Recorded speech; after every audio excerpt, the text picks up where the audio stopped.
ज्ञानेश्वरी मुंडे यांच्या संदर्भातली एक महत्त्वाची बातमी समोर येते आहे। ज्ञानेश्वरी मुंडे यांचं उपोषण तुर्तास स्थगित करण्यात आलेलं आहे। अपर पोलीस अधीक्षक चेतना तिडके यांच्याशी चर्चा केल्यानंतर उपोषण तुर्तास स्थगित केलंय।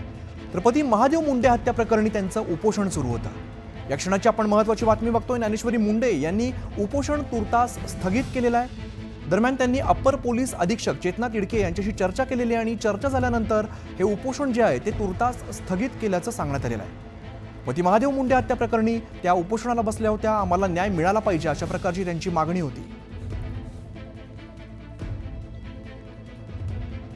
ज्ञानेश्वरी मुंडे या उपोषणाला बसलेल्या होत्या। न्याय कधी मिळणार अशी त्यांनी वारंवार मागणी केलेली होती। त्यानंतर सध्या त्यांनी उपोषण हे स्थगित केलेलं आहे। अप्पर पोलीस अधीक्षक चेतना तिडके यांच्याशी चर्चा केलेली आणि या चर्चा झाल्यानंतर त्यांनी उपोषण तुर्तास स्थगित केलेलं आहे।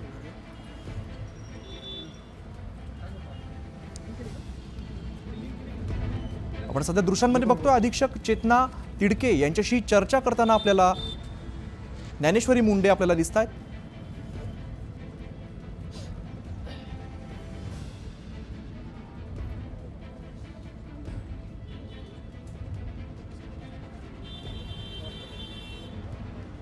सुरेश जाधव आमचे प्रतिनिधी अधिकची माहिती देतात। सुरेश, ज्ञानेश्वरी मुंडे यांनी उपोषण तुर्तास स्थगित केलेलं आहे, काय अधिकचा तपशील आहे? न्याय मिळावा यासाठी ज्ञानेश्वरी मुंडे आणि कुटुंब यामध्ये लहान मुलांसहित जिल्हाधिकारी कार्यालयात उपोषणाला बसलेलं होतं। आता 16 महिने होऊनही न्याय मिळत नाही आणि आरोपींना अटक केली जात नाही, त्यामुळे मुंडे कुटुंब आक्रमक झालं होतं। त्यानंतर पोलीस अधीक्षक यांनी त्यांना आश्वासन दिलं, 1 महिन्यामध्ये आम्ही आरोपी अटक करू, आरोपी अटकेच्या संदर्भात जवळ पोहोचलेलो आहोत, त्यामुळे आंदोलन स्थगित करा या अशा पद्धतीचं आश्वासन पोलीस अधीक्षकांनी दिलं होतं। त्यानंतर चेतना तिडके ज्या अप्पर पोलीस अधीक्षक आहेत त्यांनी या ठिकाणी आंदोलनस्थळी येऊन भेट दिली आणि भेट दिल्यानंतर मात्र मुंडे कुटुंबांनी 1 महिन्याचा कालावधी हा पोलीस अधीक्षकांना दिलेला आहे आणि त्यानंतर जर आरोपी अटक झाले नाही तर कठोर आंदोलन केलं जाईल, अशाच पद्धतीनं कुटुंबाचं उपोषण केलं जाईल। त्यामुळे पोलीस प्रशासन असेल त्यांनी तात्काळ आरोपी अटकेच्या अनुषंगाने कारवाई करावी या एका मुद्द्यावरतीच हे आंदोलन मागे घेण्यात आलं आहे। त्यामुळे आता नेमकं ज्या पद्धतीने संतोष देशमुख यांच्या हत्ये प्रकरणामध्ये चार्जशीट लवकर फाईल झाली, सीआयडी त्या ठिकाणी देखील दाखल करण्यात आली होती, तशाच पद्धतीने चौकशी केली जावी अशी देखील ज्ञानेश्वरी मुंडे यांची मागणी आहे। त्यामुळे न्याय मिळेल आता का नाही हे देखील पाहणं महत्त्वाचं असेल। निश्चित। सुरेश, जेव्हा अधीक्षक चेतना तिडके या भेटीला आल्या त्यावेळेला त्यांची नेमकी चर्चा काय झालेली आहे?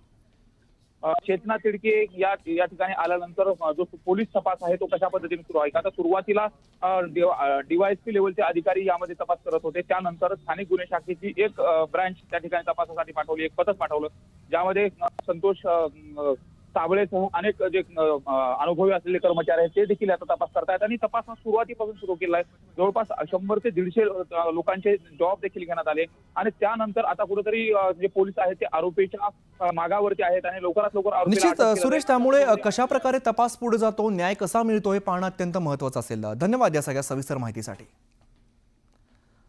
तर ज्ञानेश्वरी मुंडे यांनी उपोषण जे आहे ते स्थगित केलेलं आहे। न्याय मिळावा या मागणीसाठी त्यांनी उपोषण सुरू केलं होतं आणि तुर्तास त्यांनी उपोषण जे आहे ते